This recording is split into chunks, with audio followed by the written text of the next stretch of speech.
Halo semuanya, Assalamualaikum warahmatullahi wabarakatuh. Perkenalkan, saya Vena Dwi Oktaviani. Di sini saya akan berbagi sedikit pengetahuan atau informasi kepada kalian semua mengenai Islam di tanah Papua. Mulai dari sejarah masuknya, bukti-bukti peninggalannya, hingga perkembangan Islam di tanah Papua sampai saat ini tuh seperti apa sih? Nah, pasti kalian pada penasaran. Kalau penasaran, jangan sampai terlewatkan. Yuk, simak. Papua. Papua merupakan pulau dengan wilayah terluas di Indonesia. Luas wilayah Papua mencapai 420.540 km persegi atau sama dengan 19,33% dari total wilayah kepulauan Indonesia.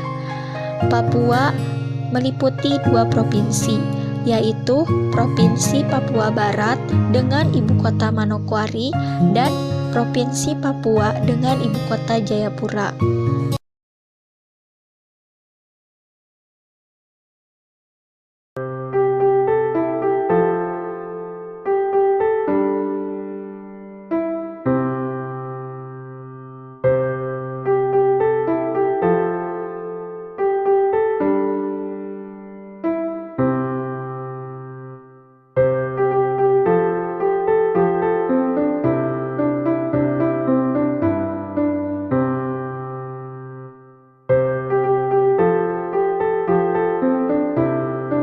Seperti yang sudah kalian lihat di tayangan sebelumnya tadi, itu menunjukkan bahwa Islam di Papua itu merupakan agama minoritas karena mayoritas masyarakat penduduk Papua itu adalah penganut agama Kristen.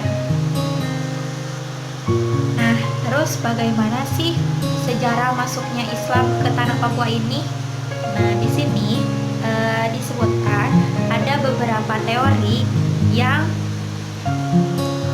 menyatakan tentang kedatangan Islam dan penyebaran Islam di tanah Papua ini, yaitu yang pertama adalah teori Papua. Teori ini memandang bahwa Islam itu bukanlah berasal dari luar Papua, akan tetapi Islam berasal dari Papua itu sendiri.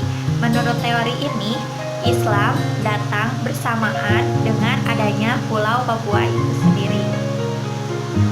Nah, yang kedua adalah teori Aceh. Teori ini memandang bahwa Islam itu dibawa oleh seorang mubalik bernama Abdul Ghaffar yang berasal dari Aceh ke wilayah Papua, tepatnya di wilayah Kampung Rambati, Pakpak. Teori ini bersumber dari hasil penelitian tim peneliti tentang sejarah masuknya Islam masyarakat Pakpak, Papua. Nah, untuk teori yang ketiga adalah teori Jawa. Menurut teori ini, Islam datang dibawa oleh para dai dan mubalik yang berasal dari kerajaan-kerajaan Islam Demak. Kemudian menurut teori ini juga Islam dibawa oleh para mubalik utusan Sunan Giri yang menyiarkan Islam ke daerah Maluku. Yang keempat ada teori Banda. Menurut teori ini, Islam dikembangkan oleh para pedagang Bugis melalui Banda dan diteruskan ke Pakpak, Papua. Nah, teori selanjutnya yang kelima yaitu teori Bacan. Menurut teori ini, Islam masuk ke Papua karena Kesultanan Bacan sendiri yang mensyiarkan Islam ke seluruh penjuru negeri. Terakhir adalah teori Utara atau teori Tidore dan Ternate. Menurut teori ini, Islam masuk ke Papua pertama kali adalah ke wilayah Raja Ampat yang merupakan wilayah yang mendapat pengaruh dari Kesultanan Tidore.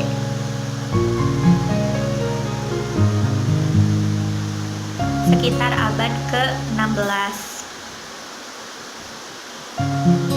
Teori ini juga menyatakan bahwa Islam dibawa oleh seorang mubalik dari Ternate yang bernama Sultan Iskandar Muda. Akan tetapi pernyataan ini masih terdapat kekeliruan karena Sultan Iskandar Muda tersebut juga dianggap berasal dari Aceh.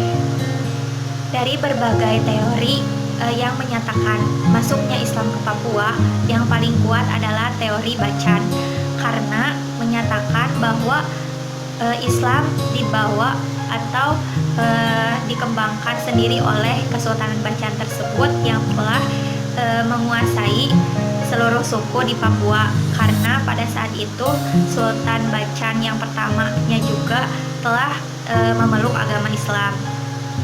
Dan juga banyak raja-raja Islam yang berasal dari keturunan Bacan. Maka hal ini semakin memperkuat bahwa teori tersebutlah yang paling kuat di antara yang lainnya yang menyatakan kedatangan Islam dan penyebaran Islam di Papua.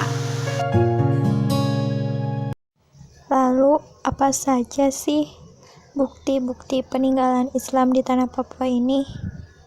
Salah satu bukti otentik keberadaan Islam di tanah Papua yang masih terpelihara rapi adalah Masjid Fatim Burak ini. Masjid ini terletak di distrik Kokas, Fakfak, Papua Barat.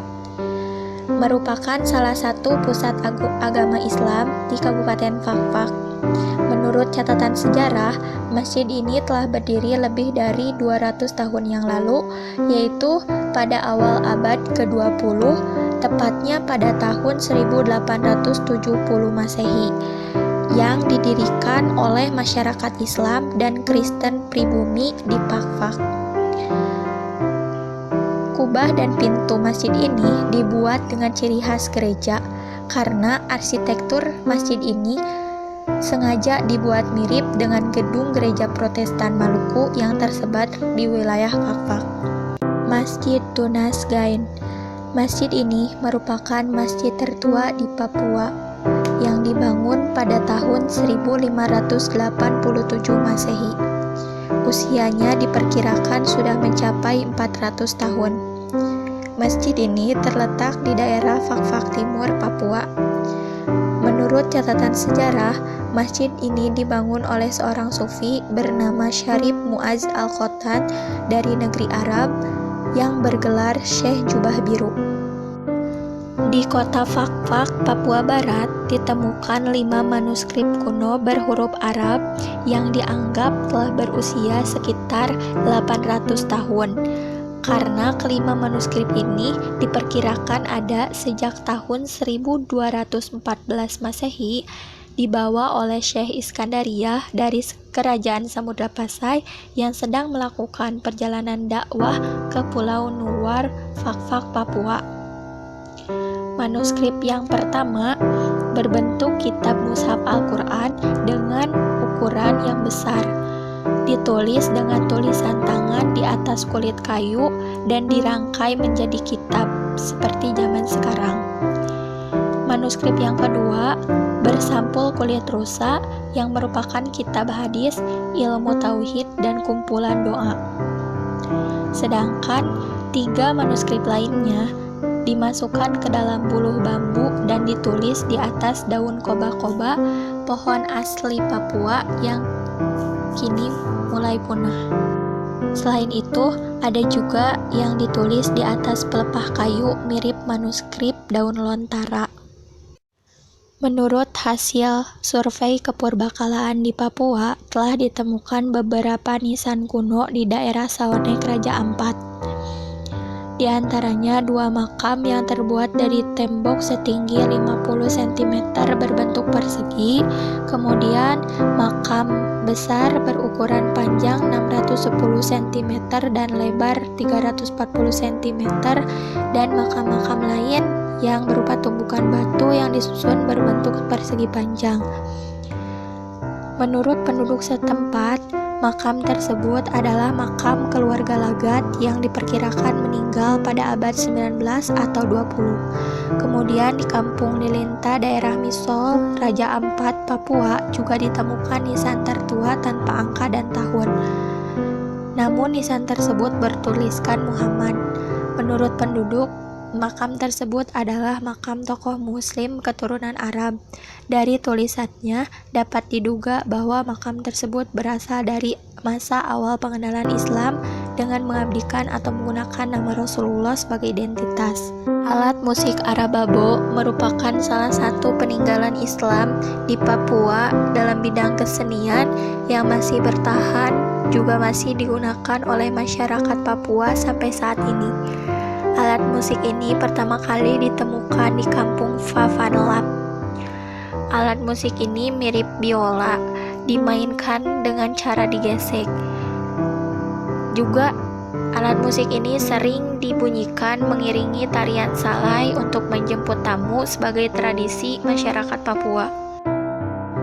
Tifa Syawat merupakan alat musik tradisional peninggalan Islam karena perkembangannya tidak terlepas dari masuknya Islam ke daerah Kokoda pada tahun 1916 yang disiarkan oleh Sultan Tidore dan Raja-Raja Kokas. Tifa Syawat diperkenalkan dari Kokas oleh para pendakwah Islam ke wilayah Kokoda untuk menyampaikan pesan-pesan keagamaan.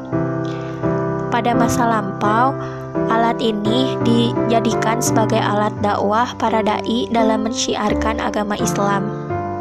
Sampai saat ini, alat musik ini juga selalu mengiringi kegiatan keagamaan di Papua, di antaranya peringatan Maulid Nabi, acara pernikahan, dan hitanan.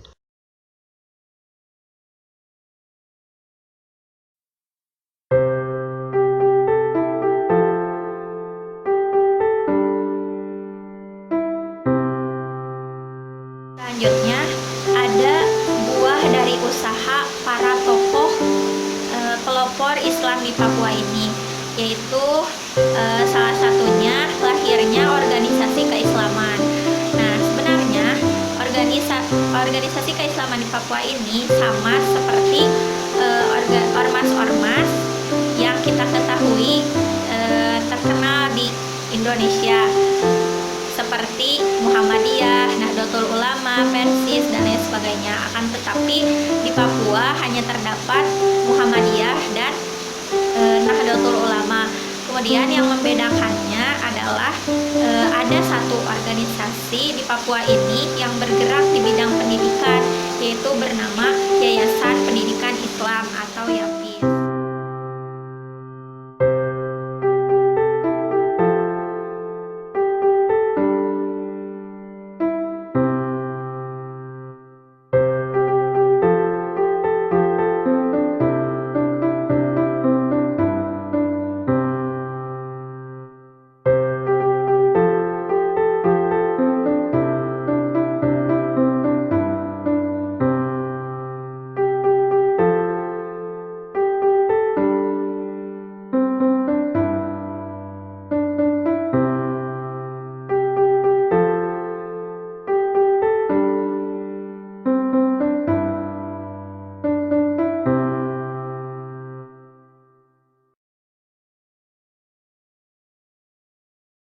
Itulah 3 organisasi keislaman yang berada di wilayah Papua.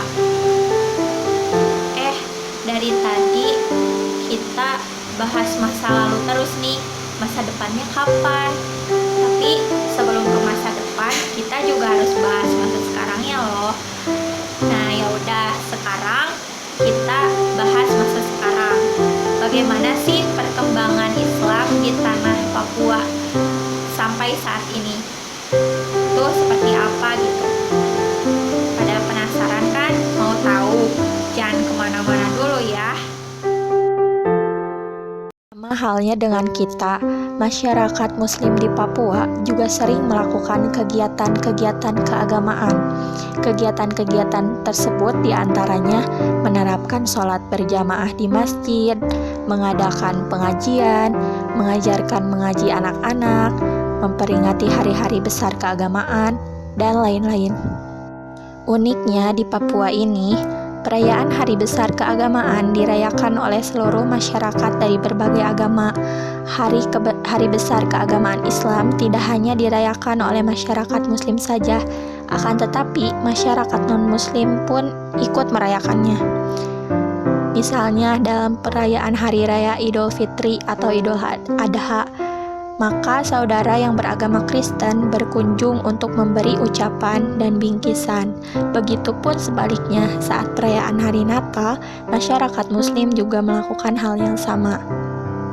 Bahkan selain itu, di beberapa perkampungan yang mayoritas Muslim, selama bulan Ramadan sampai dengan sholat Id, yang menjaga masjid saat sholat tarawih sampai dengan sholat Id adalah warga yang beragama Kristen.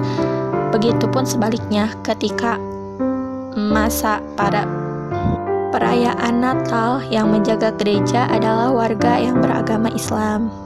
Hal ini merupakan salah satu bentuk perwujudan dari filosofi kehidupan tadi, yaitu satu tungku tiga batu, menjalani kehidupan bersama di balik perbedaan agama. Tentunya, kemudian masyarakat Muslim di Papua juga sangat antusias dalam menuntut ilmu agama. Semangat belajar kaum muslimin di Papua ini sangat nampak ketika datangnya bulan suci Ramadan misalnya. Mereka secara gotong royong mengundang dai dari wilayah lain untuk memberikan ceramah sebulan penuh sepanjang puasa. Selain ceramah, tarawih juga pengajian yang khusus membahas kitab tertentu setelah sholat subuh. Kerjasama antar umat beragama termasuk umat Islam juga diimplementasikan dalam keseharian mereka. Mereka selalu bergotong royong dalam segala hal. Misalnya, salah satunya, jika ada pembangunan masjid, maka yang menjadi panitia adalah keluarga atau saudara yang beragama Kristen. Begitupun sebaliknya, yang dibangun itu adalah gereja, maka yang menjadi panitia adalah keluarga atau saudara dari yang beragama Islam.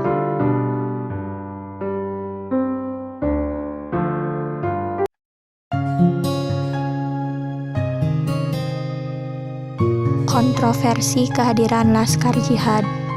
Kontroversi ini mencerminkan perkembangan populasi umat Islam di Papua.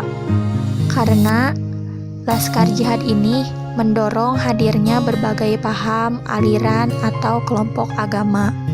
Masyarakat khawatir dengan kehadiran kelompok agama tersebut yang berhaluan radikal. Mereka khawatir akan terjadi sebuah kerusuhan besar karena kehadiran kelompok agama tersebut.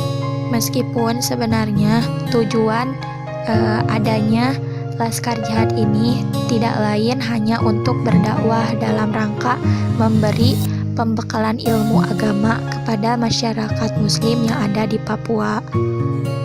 Kemudian yang kedua adalah munculnya Islam baru dan Kristen baru. Seiring dengan dinamika pembangunan di Papua dan arus migrasi spontan yang mengalir ke tanah Papua, maka hal ini dapat mengakibatkan benturan antar pemeluk agama di Papua. Hal ini ditandai dengan munculnya kelompok-kelompok berbasis agama, baik Islam maupun Kristen, yang beraliran fundamental atau radikal. Menurut Sekjen Presidium Dewan Papua, bahwa dalam beberapa waktu belakangan ini telah berdatangan ke Papua orang Kristen baru dan Islam baru. Mereka ini beraliran keras dan bisa menyulut konflik. Kemudian International Crisis Group atau ICG pada laporan edisi Juni 2008 mencatat dalam 10 tahun terakhir model organisasi keagamaan radikal telah masuk dan berkembang di Papua. Bukan hanya ormas radikal Muslim, namun juga dari kalangan radikal Kristen. Kemudian yang ketiga adalah kontroversi pembangunan Masjid Raya dan Islamic Center di Manokwari. Sejak tahun 2003 sampai 2004, kalangan umat Islam di Manokwari telah melaksanakan pembangunan Masjid Raya dan Islamic Center yang letaknya berdekatan dengan Bandar Udara Rendani Manokwari di atas tanah seluas 1 hektar. Pembangunan Masjid dan Islamic Center ini mendapat kritikan dari kalangan gereja karena Masjid Raya itu dibangun di lokasi yang strategis dan melampaui besarnya gereja-gereja Kristen yang merupakan agama mayoritas di Manokwari. Hal ini mengakibatkan agama Kristen di sana merasa terpinggirkan dan terancam. Nah, itulah beberapa contoh kasus yang merupakan tantangan umat Islam dalam menjalankan kehidupan beragama di Papua. Itu dia Islam pada masa kini di tanah Papua. Mulai dari bagaimana sih keseharian umat muslim di sana hingga problematika yang harus dihadapi oleh masyarakat muslim sebagai penduduk minoritas di tanah Papua tersebut. Mungkin di sini saya akan sedikit menambahkan bahwa Islam di tanah Papua ini mengalami perkembangan yang cukup signifikan. Salah satunya ditandai dengan adanya peningkatan jumlah penduduk muslim di setiap tahunnya. Mungkin itu saja yang dapat saya sampaikan. Kurang lebihnya mohon dimaafkan. Terima kasih atas segala perhatian. Sampai bertemu di lain waktu. Wassalamualaikum warahmatullahi wabarakatuh.